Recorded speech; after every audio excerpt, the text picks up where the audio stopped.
ұққан сияқты өте қызықты болған болу керек. Сондықтан да енді тақырып мүлдем екі басқа. Сондықтан да кішкене ойымызды ана мәселеден шығып, мына мәселеге өткенге дейін танысып білісіп алайық дегенге отырмыз. Бастағанша. Қостанай облысының әр аудандарынан келіп отыр ма негізі? Иә, бәрін емес, басқаны таныс болып тұрмын. Біздің аудитория ортақ бір-бірімен таныс болу үшін басқа аудандардан келіп отқандар бар ма?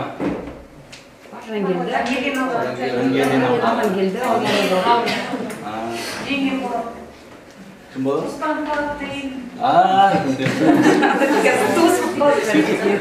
Сөйтіп мен мысымды басасыздар ғой.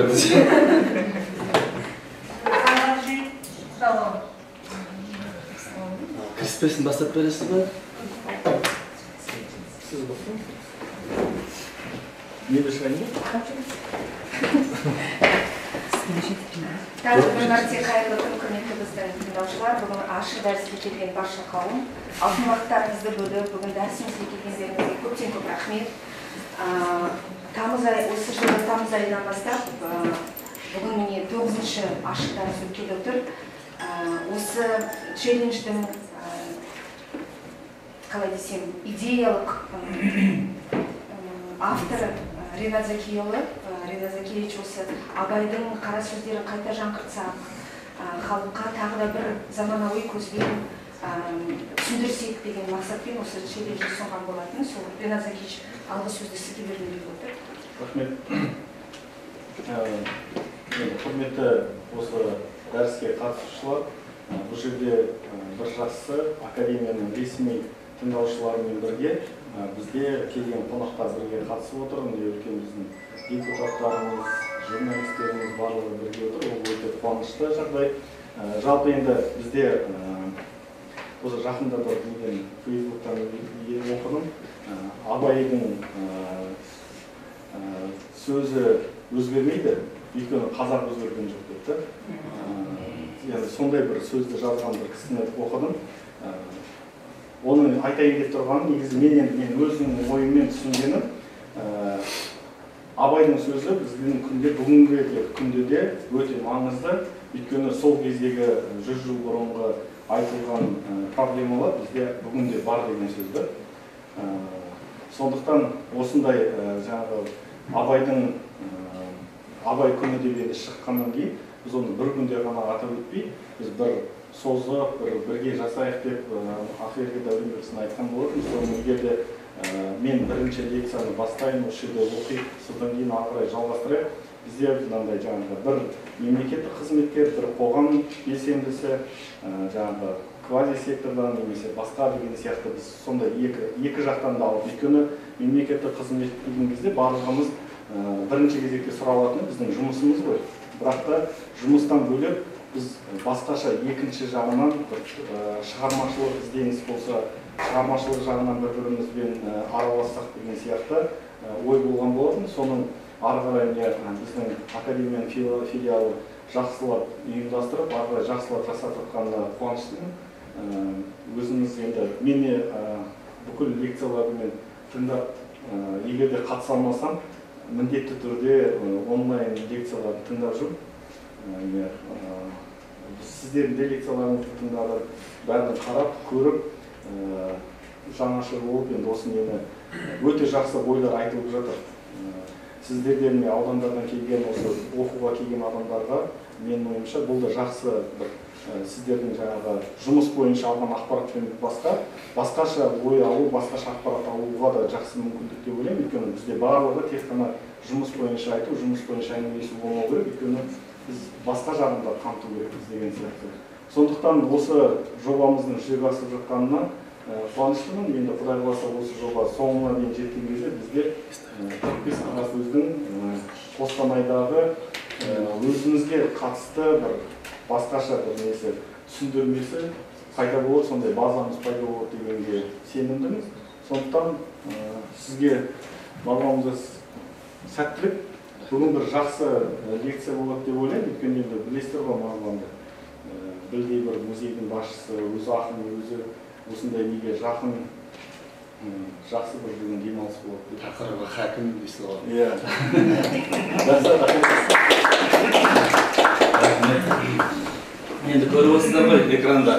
Жаңа маған дейін қанша адамның сабағы болған, дәріс өткізілген, енді өте қиынға да соғуы мүмкін.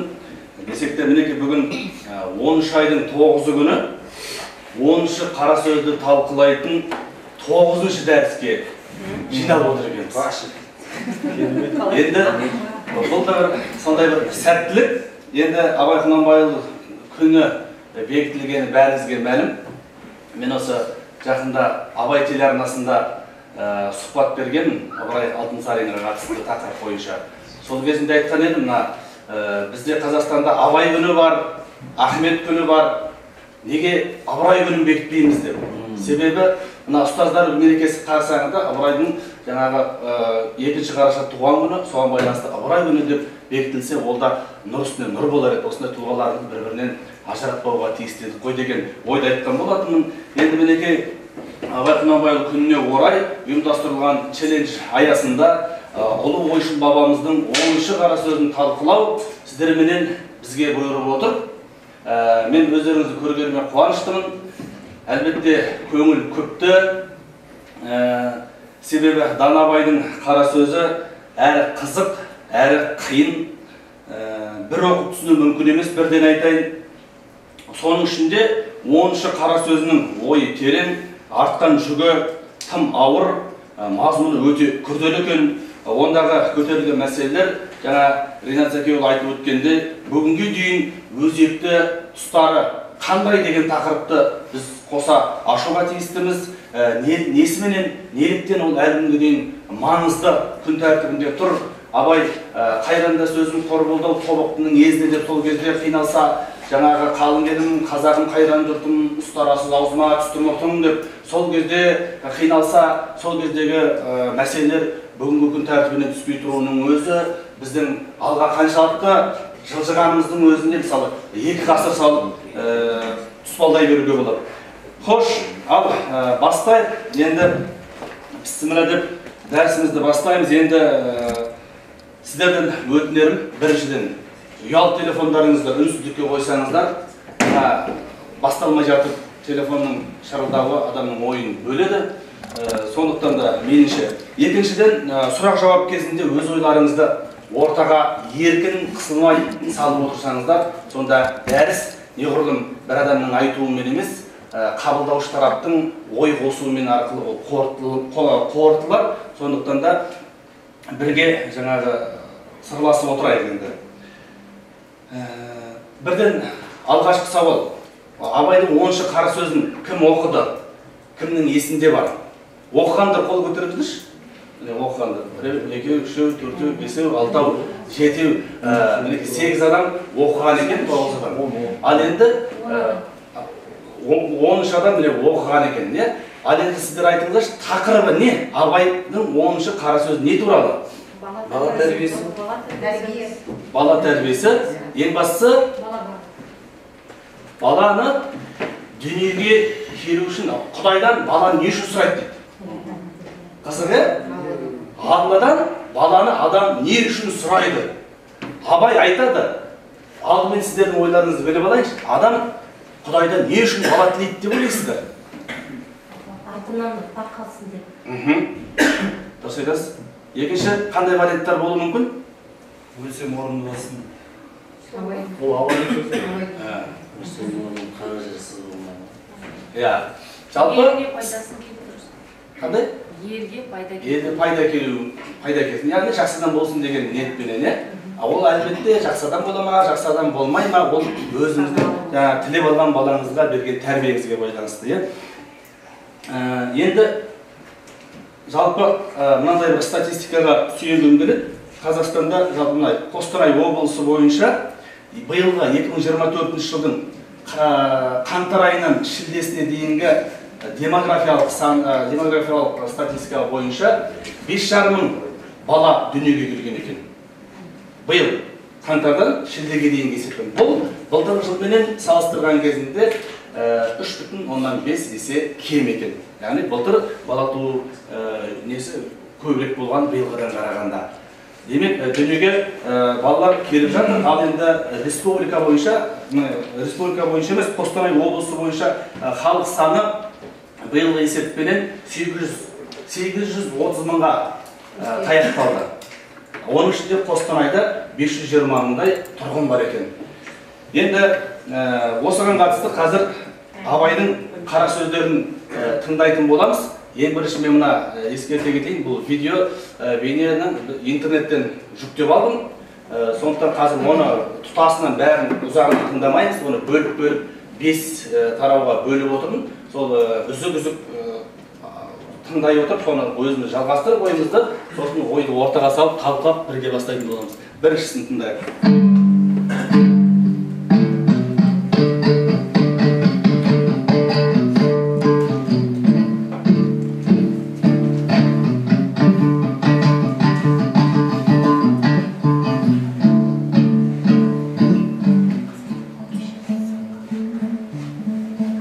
Біреулері Құдайдан бала тілейді. Ол баланы не қылады? Өлсем орнымды бассын дейді, артымнан Құран оқысын дейді. Қартайған күнімде асырасын дейді. Осыдан басқасы бар ма? Бұл Абайдың 10-шы қара сөздің басы негізі осы. Яғни адам Құдайдан бала тілейді, жаңа сіздер айтып өткендей, бірінші мұрагерлік жолменен орнымды бассын дейді екен. Екінші адам тілейді, өлгенде артымнан Құран оқитын ұрпақ керек деп бала тілейді екен. Үшіншісі қартайған күнімде асырап бағатын баланы Құдайдан сұрайды екен. Демек, осы 3 бағыт бойынша біз бала тілейді екенбіз. Ал дүние мүлікке ие болып, орнымды басатын ұрпақ керек деп тілейтін адамдар болса, енді тыңдасын, себебі қазір осы әр қайсына жеке-жеке тоқталып, Абай арқатай тарқатады. Екінші видеоны.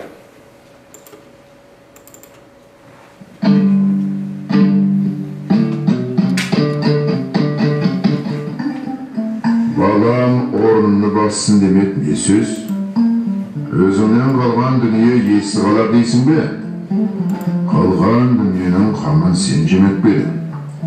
Өліп бара жатқанда өзгеден қызғанып айтқаның ба? Өзгеге қимайтұғын сенің не қылған артықша орның бар еді? Баланың жақсысы қызық, жаманы күйек. Не түрлі боларын біліп сұрады? Дүниеде өзіңнің көрген қорлығың аз болды ма? Өзіңнің қылған иттігің аз болды ма? Енді бір бала туғызып, оны да ит қылуға, оған да қорлық көрсетуге мұнша неге құмар болды? Дүние қоңыздық, ашкөздік, қанағатсыздық, қызғаншақтық, тағы өзге түгіл өзіне өзді аяйтын сараңдық сыналды. Осы бір тұста. Енді сүйекке таласқан ит секілді тойымсыз дүние қоңыз адамның ісін Абай иттірлік деп бағалады. Жалпы қазақта мысалы ақша қолдың кірі деген сөз бар. Неге ақша қолдың кірі? Себебі ақша қолға келеді, қолдан кетеді. Яғни қолдарда ғана жүруге тиісті. Ал егер ақша қолдан жүрекке өтіп кеткен болса не болады? Жүректегі иманға орын болмай, ол ысырылып қала береді. Адамның жүрегінде иман, қолында ақша болу керек. Егер жүректе иман болған жағдайда, оның көңілі адамшылықпенен ізгілікке толы болады. Ал егер адамның көңілінде, жүрегіне байлық кіріп кеткен болса, ол сол дүниенің құлы болады екен. Демек, мінекей ақшаны қазақ қолдың кірі деп айтатыны сондықтан дүниеге құл болу, адамның жүрегінде не болса, соның құлы. Қазіргі таңда әрине сананы тұрмыс билеген заман, әркім баласын жеткізгісі келеді, байығысы келеді, табыс тапқысы келеді, бірақ оның барлығы уақытша ғана дүние екендігін ескермей жүрегіне өткізіп алып жатыр. Осы бір тұстаста жаңағы айырбасталып кеткен сәттерді байқаймыз. Егер балам орнымда басып, тек мал мүлкіме ие болып қалу керек десеңіз, онда өзің секілді оны да ит тірлікке баулу деп тәпсірлейді. Тарихтан біз білеміз, небір байлар өткен. Мысалы, енді жаңа Ыбырай Алтынсарин музейінің басшысы деп таныстырғаннан кейін өзімнің оң жамбасында келетін тақырыпқа қарай ойсай, бәріңіз білесіздер, Ыбырайдың атасы Балғожа би мына Ара-Қарағай болысынан Аман-Қарағай болысына дейінгі алып алқапты ен жайлап жатқан ірі бай болған. Оның төрт түлігі болған адам. Билігімен қоса жаңағы байлығы солай сәйкес болған ақылына. Енді бірақ оның көзі кеткеннен кейін осы бір оның байлығы мұрагері Ыбырайға өтті. Ал Ыбырай сол байлықты жүрегіне өткізді ме? Жоқ, ол қолында ғана ұстады. Ыбырай не істеді? Өз өлгеннен кейін ұрпағына мұра алып кетті ме? Жоқ, ол біріншіден оқып білім алды, білімін жетілдірді, ғылымның жолына түсті. Екіншіден әрбір елдерден әртүрлі мектептер ашты. Ақыры Тройскідегі Зейнолла Расулов медресесінің өзіне қазақ балалары келіп оқысын деп өзінің қаражатына 2 қабатты оқу корпусын және балалар шәкірттер жататын жатақхана салып берді. Бұл меценаттық қайырымдылық көмек. Ал енді ол өмірінің соңында өзі армандап жүрген ауыл шаруашылық училищесін салам деп жүрді, бірақ уақыт жетпеді, денсаулығы сырқат болып, сөйтіп ауырып қалғаннан кейін өзіне тиесілі 500 гектар жерін сол арман мүддесі орындалу мақсатында кейін осы жерде ауыл шаруашылық училищесі салынсын деген ниетпенен үкіметке өзінің меншігіндегі жерді тегін өткізіп жібереді екен. Енді қайсымыз осындай қайраткерлікті қайталай аламыз? Бұл дегеніміз жалпы байлықты қолдаған ұстап, еліне пайдалы болуды көздеген. Дүние байлықтың өзін Алла тағала адамға сынақ қылып береді екен. Демек, оның сұрауы бар деген сөз. Осы тұрғыда сіздерге бір сауал. Құрметті көрермендер, байлық адамды бақытқа жеткізе ме? Және бай болып тұрып, бақытсыз болу мүмкін бе бұл қоғамда? Байлық адамды бақытқа жеткізе ме бірінші?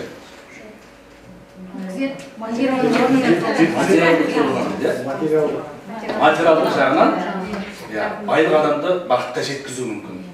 Ал бақытты бола тұрып, бай бола тұрып, бақытсыз болу мүмкін. Қазақта байларда жылайды деген сөз бар еді ғой. Демек, мына жерде бақыт деген байлық қана емес. Мысалы, бақытты көктен іздесең, ол әкеңнің қабағында дейді. Байлықты төменнен іздесең, ол анаңның табанында. Байлықты алдыңнан іздесең, жарыңның жанарында, соңынан іздесең, балаңның қадамында. Егер айналаңнан іздесең, ағайын туыстың аманында дейді. Қарап отырсақ, осы ағайын туыстың аманына жететін бақыт жоқ. Әр қарада жалғастырайық. Ойшыл Данабай осы қара сөзінде адам өлгенде артымнан Құран оқысын деп Құдайдан бала тілейді деп жалғастырады. Тыңдайық.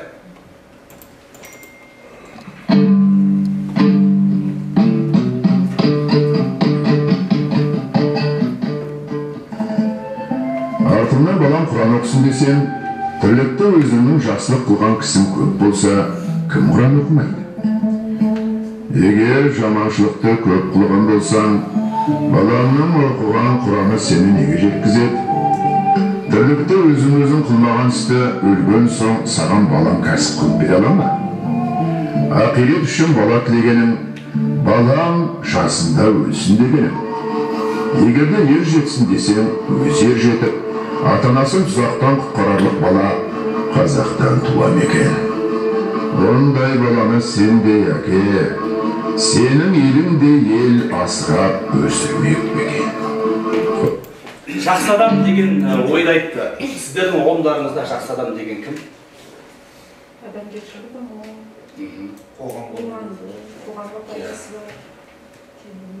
Дұрыс. Бірде-бір мешітте отырсақ, жақсы адам деген кім деген сауалға біреу дейді 5 уақыт намаз оқитын, Меккеге барып келген, мешіт салған деген секілді діни тұрғыда ғана айтып жатырды. Жақсы адам деген ол әлбетте тірі күнінде қоғамға пайдалы болатын, және айналасына зиян шектірмейтін, нұрын шашып тұратын адамды әлбетте жақсы адам деп айтамыз. Ондай жақсы адам әрқашанда адамның есінде болады. Тіпті өмірден өтіп кетсе де, жақсының жақсылығын айт, нұр тассын деп оның істеген істерін, жақсы амалдарын айтып жүреді. Жақсының аты өлмейді дейді қазақ. Жалпы ондай сәттерде адамдарды жиі еске алып, тіпті Құран бағыштап тұрады. Сіздер мысал ретінде айта кетейін, көптеген ұлы тұлғалардың артында ұрпақ қалмаған. Арғысы Мұхаммед пайғамбарымыздан да ұл қалған жоқ. Өзімізге танымал Ыбырай Алтынсариннің да өзінің кіндігінен туған Абдулласынан ұрпақ жалғасқан жоқ. Тіпті Ахмет Байтұрсынұлы, Мұстафа Шоқай, тағы Дінмұхаммед Қонаев сынды ірі тұлғалардың соңында ұрпақ қалған жоқ. Қыздары болып, қыздарынан тараған жиендері бар болуы мүмкін, алайда кіндігінен тараған ұрпағын жалғастыратын, шежіресін тарқататын ұрпақтар қалған жоқ. Десе де, олар елдің есінен ешқашан кеткен емес, ұмытылмайды. Олар ұлықталады, айтылады. Енді айтпағын және оларға әрдайым Құран оқып бағыштап отыратын мұсылмандар табылады.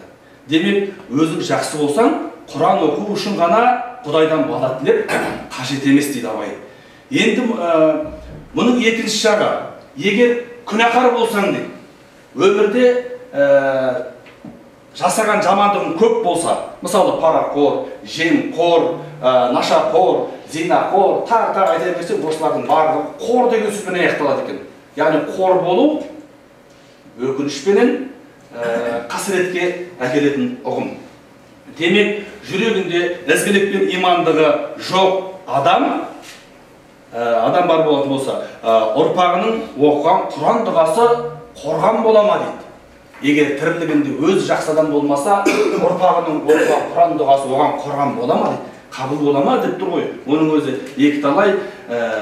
Шынымен бұл өмірде істер, күнәға белшеден батып, ақыры тәубаға келіп, өмірден тәубаға келіп, үлгермей өмірден өтіп кетіп жатқан адамдарда әрине қияметтің ең қиыны деп саналады. Ал сіздерге бір сауал қоям. Абайдың ақырет үшін бала тілегенін, балам жасында өлсін деген сөзді қалай түсінесіздер? Тағы айтылайын. Жаңа ғана айтылды. Абай айтады. Ақырет үшін бала тілегенін, балам жасында өлсін дегенің дейді. Ақырет жақын сөз ол. Қайталасаңыз. Ақырет жақын деген сөз ол.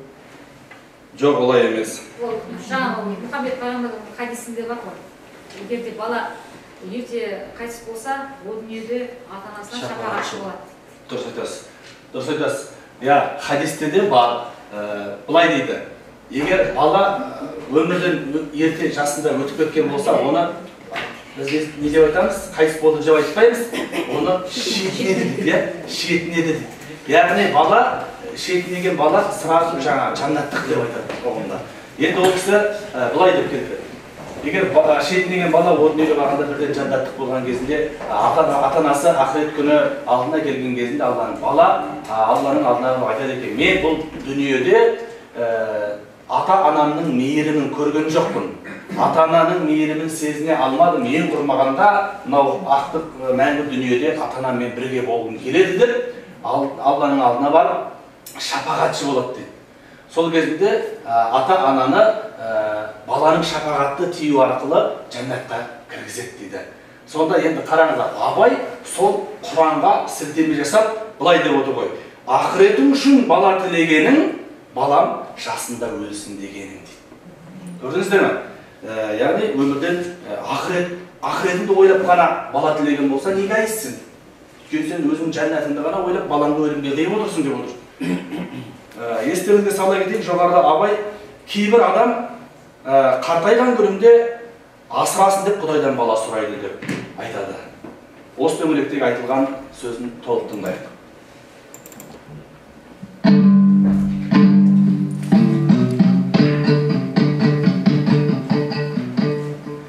Қартайғанда асырасын десең, ол да бір бос сөз.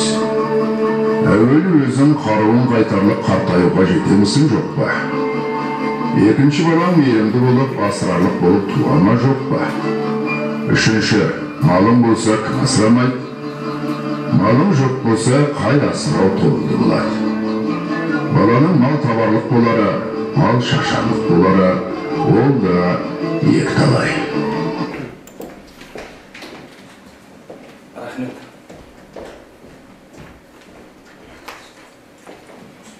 Енді жаңағы үш кезеңге бөлді абай Құдайдан бала тілеудің ережесін. Соның ең соңғысы осы адам қартайғанда асырайтын адам керек деп, бала керек деп дүниеге әкеледі. Бірақ оны бос сөз дейді абайды. Себебі біріншіден біз қанша жасайтынымызды білмейміз ақиқатында. Қазір өмірден қартаймай-ақ өтіп кетіп жатқан қанша жастар бар. Екіншіден дейді абай, балаң сені асырап қарайласатындай саналы, мейірімді болып өсе ме? Әлде олай болмаса ше. Яғни кез келген бала мейірімді, саналы болып өсуінің өзі екі талайды. Шынында бұл өмірде біз көретін қарттар үйі бар. Енді қараңыздар, ұлттық статистика бюросының мәлімдемесінше, қарттар үйінің көптігі бойынша Қазақстанда Қостанай облысы 4-ші орында тұр екен. Қарттар үйінің саны бойынша. Оның алдында 1-ші орында Шығыс Қазақстан. Соның елет жаңа. 2-ші орында Қарағанды, 3-ші орында Батыс Қазақстан тұр. Жалпы еліміз бойынша қарттар үйінде 20.733 адам тұрады екен. Қайда солардың қартайғанда қарайласады деп тапқан баласы. Ал үшіншіден абай малың болса сені кім асырамайды деп жалғастырады. Малың жоқ болса қай асырау толымды болмақ? Балаң мал табарлық болады ма, әлде мал шашарлық болады ма, оны кім біледі дейді. Шынында да байлығы тасқан, ақшаң көп болса, сені асырап күтетін, қызмет көрсету түрлері қазір таңда жетеді. Үйге шақыртта қызмет жасайды, ондай кезде тіпті атында мыңғырған, малың қалған, байлығың көп болса, тіпті балаларының өзі сені бағуға таласып кетеді. Ондай адамға тоқалардың өзі текшілік керек кейде керек десеңіз. Ал енді болар болмас пенсияға қарап отырған қаусаған шал болсаң, сен салар да мен салар атқа жемді. Кім салар демекші, шайпау келін, тілазар ұлың, зейнетақыңды қолыңа ұстатпай, қарттар үйінен бірақ шығармасына кім кеп. Ал осыны көрген оның баласы өзде де осыны қайталайтыны әбден мүмкін. Себебі бала әкесінің көргенін қайталайды. Кәне бәріңізде ортаң қолдарыңызды көтеріңізші. Ортаң қолдарыңызды көтеріңіз. Ортаң қолдарыңызды? Енді қазір істеп тұрсыздар. Бұл бәріңізді мен сіздің айтым ортаң қолды көтер дедім. Көтере алмағандықтан емес, сіздер мені тыңдамағандықтан менің көрсеткенімді қайталап тұрсыздар тек қана.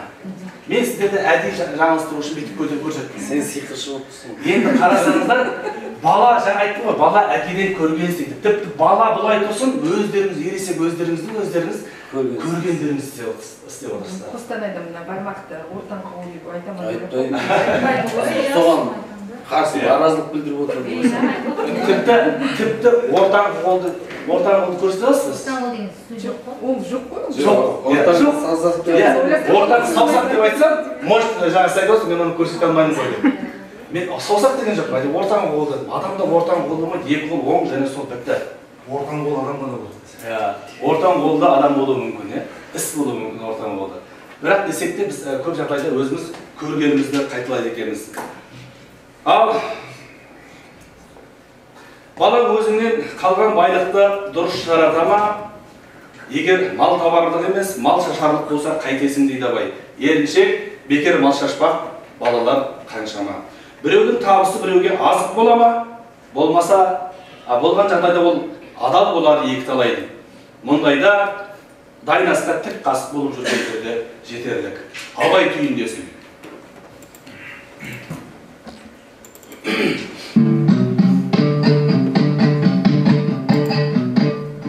Хош, Құдай тағала бала берді. Оны өзің жақсы асырай білесің бе? Білмейсің. Әуелі өз күнәңді өзің көтергеніңмен тұрмай, балаңның күнәсіне тағы да ортақ боласың. Әуелі балаңды өзің алдайсың. Әне, оны берем, міне, оны берем деп.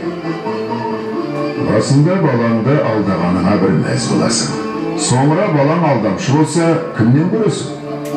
Боқта деп бөрді боқтата, кәпір қиянқы осыған тимендер іштеп оны мазаттандырып, әбден тентектікке үйретіп қойып, сабаққа бергенде молданың ең арзанын іздеп, хат танысы болады деп, құл сұм болды, пәленшенің баласы сені сыртыңнан сатып кетеді. Тірі жанға сендірмей, жат мінез қылып, осыма берген тәлім. Осы баладан қайыр күтесің бе? Және мал тілейсіңдер. Неге керек қылайын деп тілейсіңдер?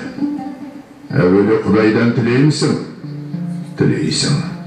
Құдай берді, бергенін алмайсың. Құдай тағала саған еңбек қылып мал табарлық қуат берді. Ол қуатты адал кәсіп қыларлық орынға жұмсаймысың? Жұмсамайсың. Ол қуатты орын тауып сарып қыларды білерлік ғылым берді. Оны оқымайсың. Ол ғылымды оқыса, ұғарлық ақыл берді. Қайда жібергеніңді кім біледі?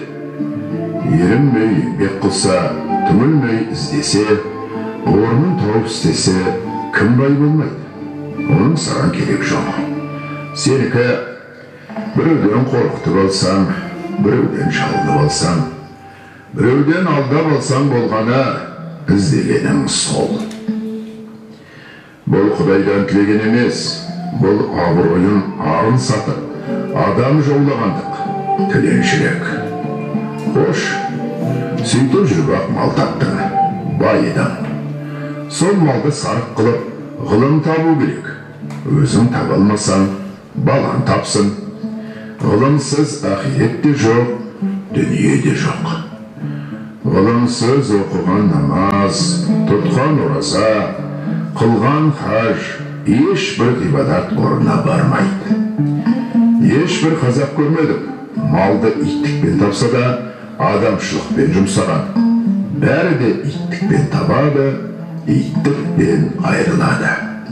Бейнет, күйегі, ызасы, сол үшеуінен басқа еш нәрсе бойында қалмайды.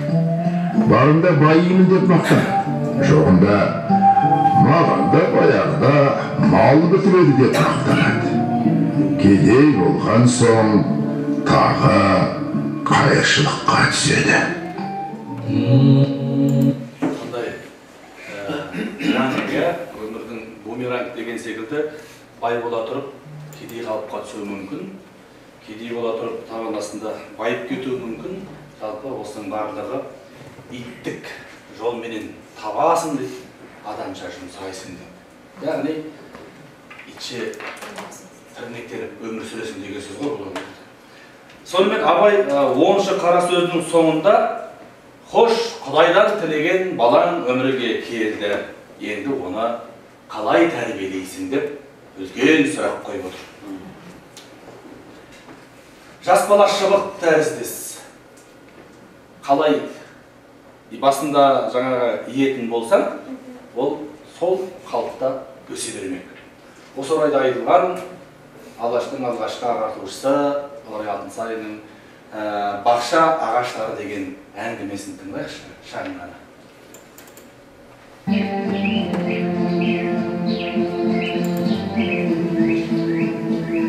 Жаздың әдемі бір күнінде таңертең бір төре өзінің баласымен бақшаға барып, екеуі де егілген ағаштары мен гүл жапырақтарын көріп жүрді.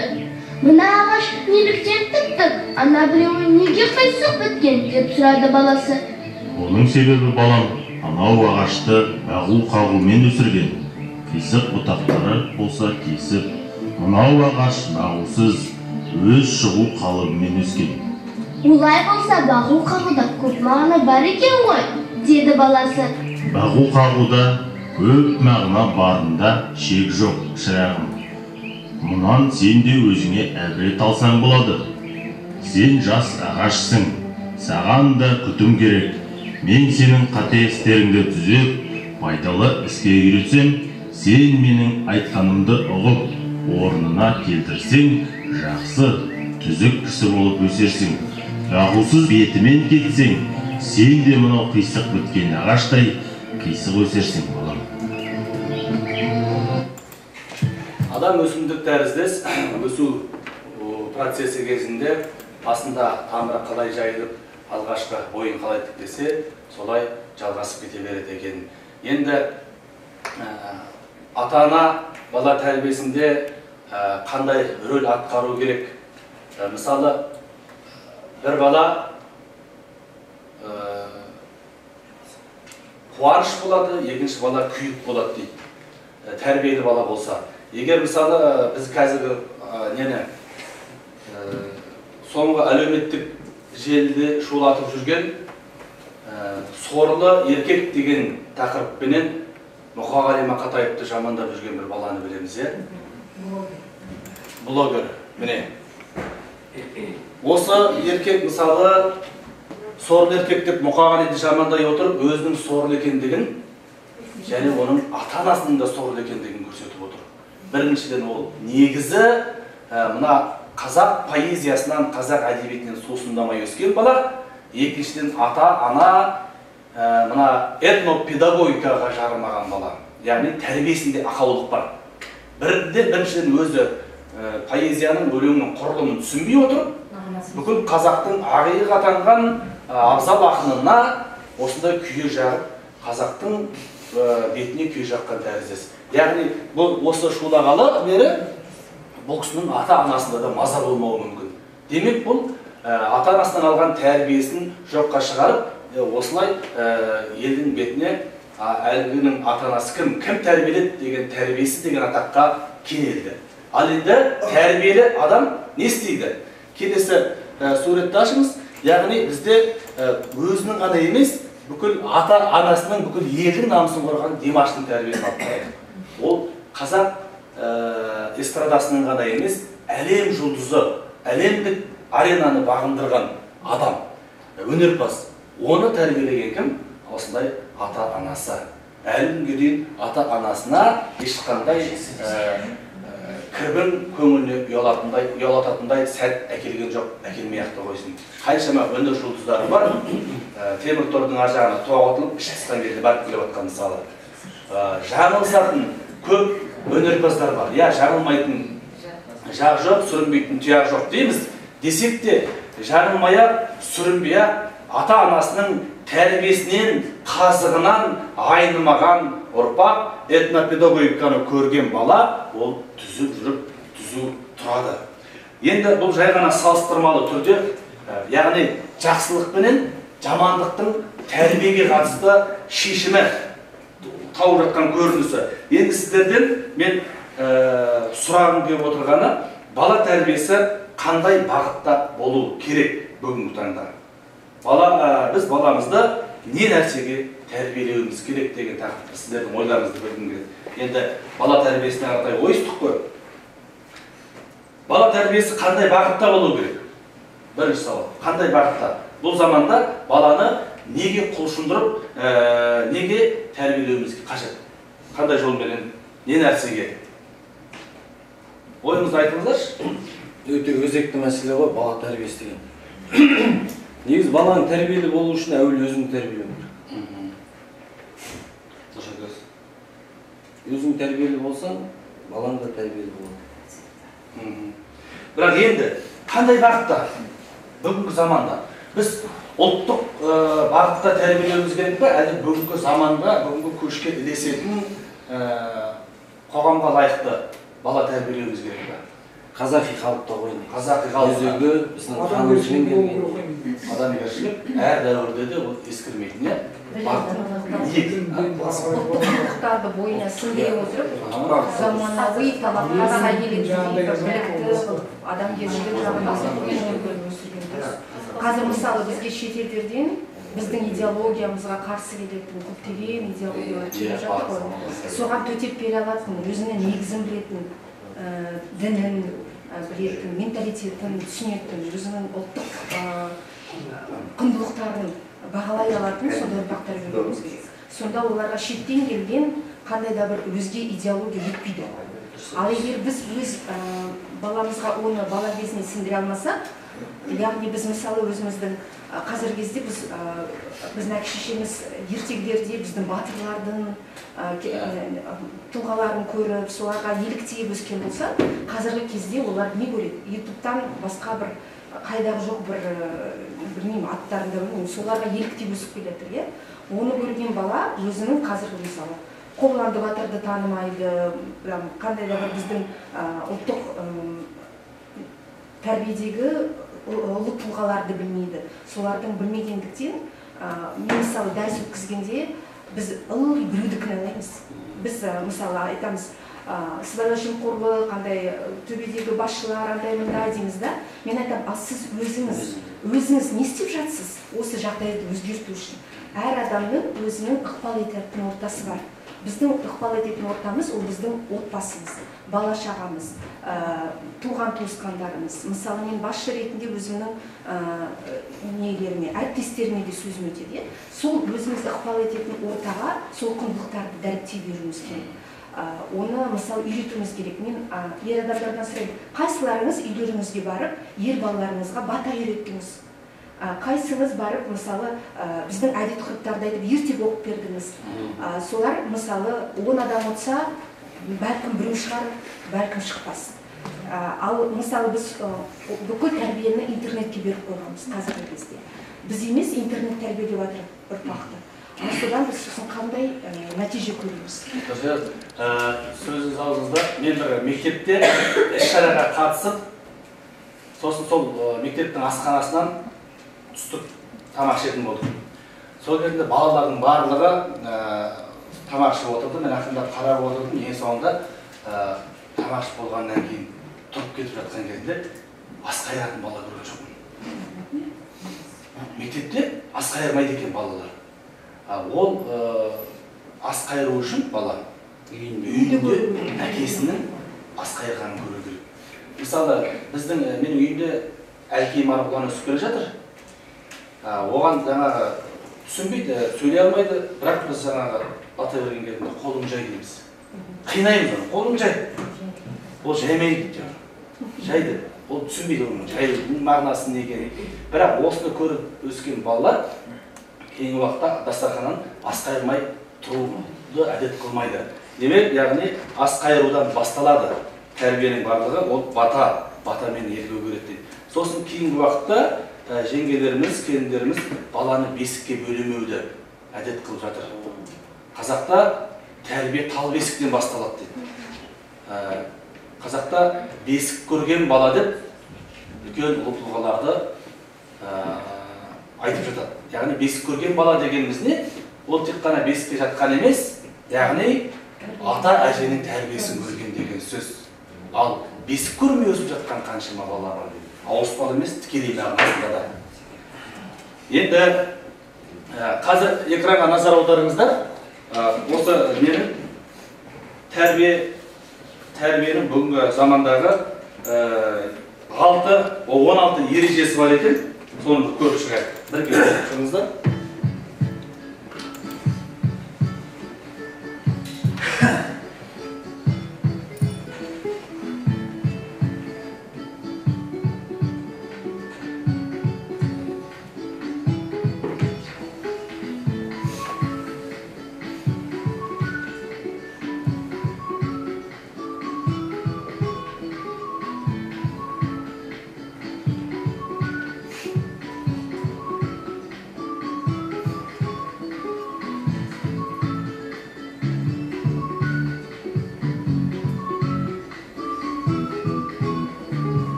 іштеріңіз айтыңыз. Осы туралы сұрайын қазір.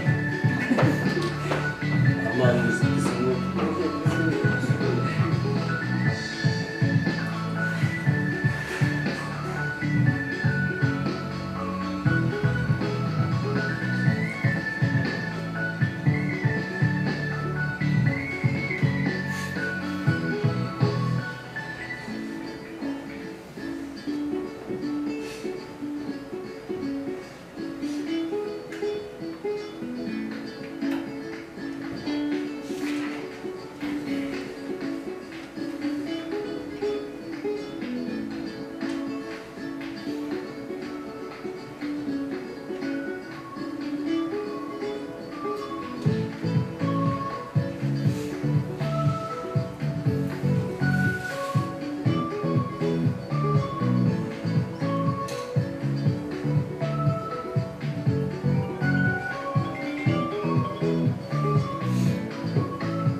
бұл тәрбие беру балаға ереже 16 ережесін көріп тұрсыңыздар. Қосыласыздар ма? Кейбіреуіне қосылмаймыз. Кейбіреуіне, иә? Қайсысы мысалы? Мысалы енді Свет жақсан. өзім бір шаруа болып қалып, әнімді бір туысын қорқып, аяқтанаға баланы жібермейді. Ол мысалы ойлайды. Нағашысымен, жерімен, жақынымен қалай бармайды. Бұл әлбетте бүгінгі қоғамда орын алып жатқан келеңсіз жаңағы оқиғалардың бар екендігін ескертеді.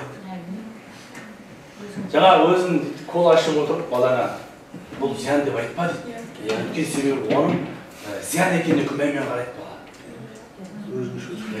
Өзін темекі шегіп отырып балаға темекі туралы әңгіме айтуға болмайды. Себебі ол темекіні жақсы деп ойлайды. Бұл қоғамда шын мәнінде өзі бұл қоғамда билікті жамандаған кезінде алдымызға жан салмаймыз.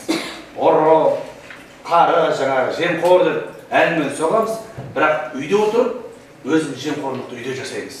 Тығылып әке-шешемізден компьютерлар өстік бәріміз. Жемқорымыз ба, ұрымыз ба? Әкешеміз қонаққа барып келгеннен кейін бір балаға тығып, екінші балаға жасырып компьютер берілді. Алалау ба? Алалау. Бұл үйдегі кішігірім жаңағы қарым-қатынастың өзі биліктегі үлкен мәселені тудыруға тәрбие жеткілікті. Үйден басталады. Көп дүниенің барлығы. Енді бала тәрбиесінің мәселелеріне тоқталайық, мәселелеріне. Бірінші, мен өзім 5 мәселені алып келіп отырмын.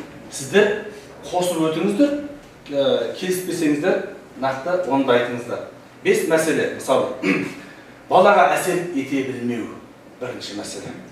Көп жағдайда келісетін проблема, ата-анасы өзінің туған баласына өзі әсер ете алмайды. Жалпы дұрыс нәрсені айту мен балаға әсер ету деген екеуі екі түрлі ұғым екен. Осы екі ұғымның ара-жігін ажыратып алу керек. Мысалы, менің айтып жатқаным дұрыс қой. Неге мені балам тыңдамайды деп ренжіп жатады. Я сіздің айтып отырғаныңыз ғылыми жағынан да, шариғат жағынан да, және басқа да жағынан 100% дұрыс болуы әбден мүмкін, бірақ сіз егер балаға әсер ету күшінен айырылып қалған болсаңыз, 100 жерден сіздікі дұрыс болса да, оны бала қабылдай алмайды дейді. Істемейді, яғни тыңдамайды. Ол үшін айтып отырған дүниеңіз, жаңа ғана Заңғар ағамыз айтқандай, өзіңнің бойыңда болуы керек, және оны өзіңнің бойыңдан көрсетіп дәлелдеу керек, және де қандай бір тапсырманы балаға айтқан кезінде, тапсырма берген кезінде, өзің сонымен бірге қосылып істеу керек дейді. Себебі балаға өзің сол тапсырмаға өзің қызықпайынша, оның оған қажетті екендігін сезінбей қалуы мүмкін. Сондықтан да оған бірге өзің істеу керек, кез келген жұмысты өзің бірге қосылып жұмыс істеп отырғанда оның оған қажеттілік екендігін түсінеді. Себебі қызығушылықта жатыр. Сонда ғана ол балаға өтімді болады. Екіншіден, баланың сезіміне серік болу керек. Сезімге серік дегенді қалай түсінесіздер? Мысалы, ішкі жан дүниесін, көңіл күйін түсіну. Жылағысы келген, немесе қуанғысы келген баланың сезіміне кедергі жасауға болмайды екен. Біз көбінесе тыйып тастап отырамыз. Қуанып айқайлайын деп, секірейін деп отырса, түт, мұның не, ұят болады, шулама деп, жаңағы оның қуануына мүмкіндік бермейміз. Ал, егер балаңыз құлап қалып, жылап жатса, өй, сорлы, көзіңе қарамайсың ба деп онан сайын ұрып жүреміз. Көзіңе қарамайсың, дұрыс жүрмейсің ба деп. Ал егер бала айқайлап жылағысы келсе, үнін шығарма, жыласаң онан сайын сені өлтіремін дейсің. Қорқытасың. Сөйтіп, баланың жылағысы келіп тұрған сезімін біз қинап тоқтатамыз. Яғни, жылай келіп тұрған ішкі эмоциясын шығара алмай қалады да, бала іштен тұр шығады. Қуанғысы келіп, айқайлағысы келіп тұрған бала, екінші бала ұйықтап жатыр. Қонақта отырмыз деген секілді, жаңағы тыйып тастау арқылы баланың қуанышына, жылауына, көңіл күйіне, яғни бір сөз айтқанда сезіміне серік бола алмай, кейін осының зардабы баланың тұйып, жасық болып, жасқаншақ болып өсуіне әкеледі екен. Үшінші, қазақта әке көрген бала, әкеге қарап ұл өседі, шешеге қарап қыз өседі деген мақал бар. Бірақ бала әке шешеге бірдей қарап өседі екен. Әке мен ананың тәрбиесі екі түрлі болмауы керек. Бір мәселеге қатысты әке бөлек, шеше басқаша көзқарас қалыптастырып, екі жақты тәрбие бермеу керек.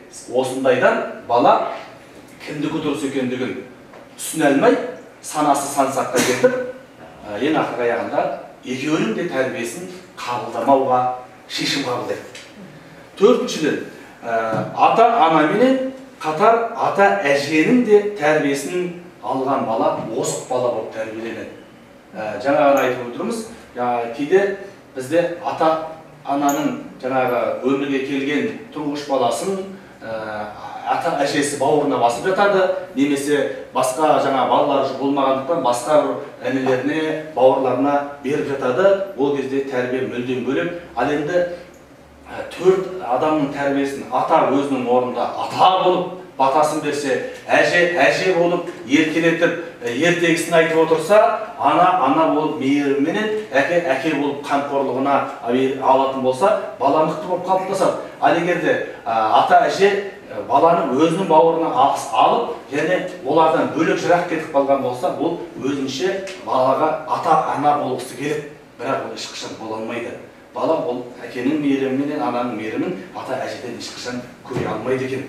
Сондықтан да не істеу керек, әкеменен жаңағы тәрбие мұндайда ата-әженің де, ата-ананың да тәрбиесіне бала жарымай өседі екен. Қазір енді ондай болу үшін ата-анасымен бірге тұру керек келін, яғни ата-енесімен бірге тұрған жағдайда ғана бала ата-әженің, ата-ананың тәрбиесін қатар алады екен. Ал енді ары жалғастырайық. Бесінші, сосын балаға айтатын сөзімізге абай болуымыз керек екен. Себебі сөзде энергия болады дейді. Ол энергиядан бала қуат алады. Ал сөзде кие болады деп айтады. Кие балаға дариды, және ол қабыл болады. Сондықтан балаға айтатын әрбір сөзімізге сақ болуға тиісті екенбіз. Бұл Абайдың 10-шы қара сөзі бала тәрбиесіне қатысты. Баланы алдымен Құдайдан тіледік. Не үшін тіледік? Үшке бөлдік. Оны әрқадай тәпсірлеп жеке-жеке айтып шықтық.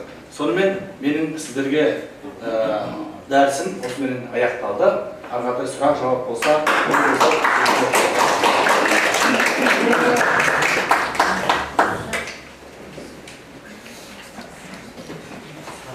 құрметті бүгінге дәріске қатысушылар, Марғұлан бауырымызға көп рахмет айтқымыз келеді. Өте мағыналы.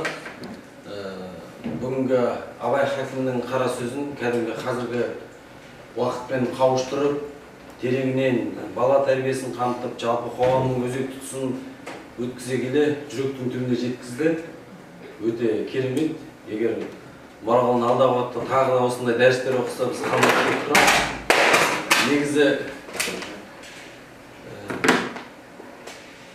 осыны бірнеше адамның дәрісіне қатыстым, бірақ бүгінгі мысалы Марғұланның дәрісі жүректің әдемі, толқықты, ерекше, жалпы түсіндіру, жеткізу жолы да басқаша, Абайдың өзін сөйлетіп қойып, ой салып, әрмен қарай соны сабақтап отырды.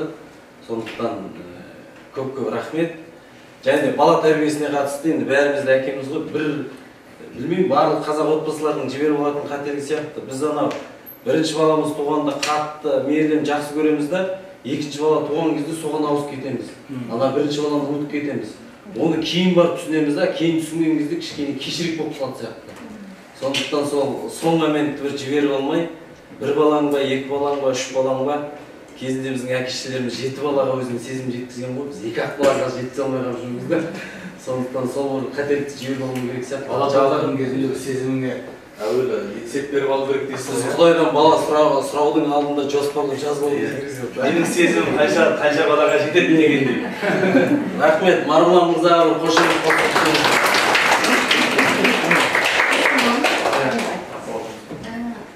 Мен бүгінгі курсқа келгенмін осы мемлекеттік қызметкер ретінде.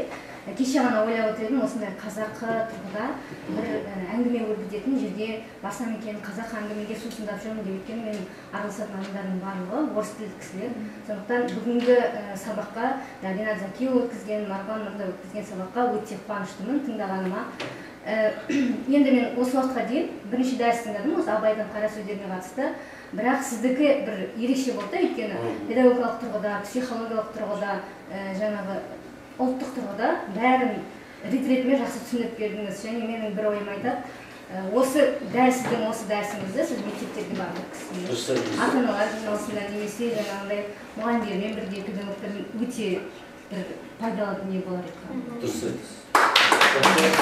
Енді өзіңіз мектептерге жұмысты бекітіп берсеңіздер қарсы емеспін. Абайдың әр сөзін талдап беруге әрине бірінші дайындық керек. Мана сөз басында айттым ғой, Абайдың қара сөздері өте қиын, бір оқып түсіну мүмкін емес. Біз балаларға айтамыз ғой кейде, жаттаңдар деп. 10 жерден жаттап алса да оны түсінбейді. Баяғыда мектепте жүргенде орысша білмесек те орысша жаңағы чтениеден әдебиеттерін жаттап алып, Абайдың алдында айтып береміз. Бесімізді алу үшін, акцентке қарамастан. Бірақ ол бүгін таңда есімізде қалған мағынасын түсінбейміз. Сондықтан да балалардың барлығы мына көңілде емес, көзде ғана жаттап жүрген қанша білімдер мына көкірекке түспей асылып тұр әлі. Сол жерге тұтып қана жүрген әрқандай ой салып бітті. Сондықтан да жаңағыдай балаларға егжей-тегжейлі ашық түсіндіру керек. Осы кезде айтылған қаншама дәрістердің барлығы да мектеп бағдарламасына жетерлік. Бүгін мектепте мен оқыған кезде халық тағылымы деген сынақ болған. Арқалық қаласындағы Абай Құнанбаев атындағы мектепте, ол 2001 жылдары. Халық тағылымы кейін мен Қостанайға оқуға келдім мектепке, онда Қостанайда ондай сабақ болған жоқ. Сол халық тағылымы деген сабақта біз осындай ұлттық құндылықтарды көп оқытатын жаңағы бір ағай болды, сол кісі кәдімгідей жинап алып, осындай партаға емес, дөңгелек үстел сияқты жиналып еркін форматта сондай өтетін болған. Кейін оны білмеймін, ондай жоспарда болған жоқ па, басқа мектептерде мен ондай көрген жоқпын. Мектептерде негізі кездесулер жиі ұйымдастырылады, шақырып тұрады. Мен бір мектепке бардым, айтпай-ақ қояйын, әй мектепке екен. Басшылар отыр бұл жерде себебі. Бір тәуелсіздікке қатысты әңгіме қозғалып жатыр. Тәуелсіздікке қатысты әңгіме қозғалып, сол бір тұста әңгімелеп болғаннан кейін барып балаларға ең соңында сіздер тәуелсіздік деген сөзді қалай түсінесіздер десем, сонда тәуелсіздіктің не екенін білмейді. Тәуелсіздікті ажыратып айта алмады. Сол жерде 7-8 сыныптың оқушылары отырған. Тәуелсіздік деген ұғымды мүмкін көңілінде бар шығар, сөзінде жеткізіп айта алмады. Жалпы тәуелсіздік не деп сұраған кезде соны айта алмады ғой балалар. Сонда осы кезге дейінгі 1 сағат әңгіме менің тәуелсіздік туралы айтқан. Сонда жай кетті ме деп ең соңында түйдім. Тәуелсіздік деген не десем түсінбейді. Яғни түбіріне тәуелді болу, тәуелсіздену деген сөзді соны өзіне сұрақ қоймай отырып, жаңағы былай жаттап алған, тәуелсіздік күні деп айта береді, бірақ мұғалімдер тәуелсіздік күні деп айтпас бұрын тәуелсіздік деген не екендігін түсіндіру керек қой деп ойладым сонда.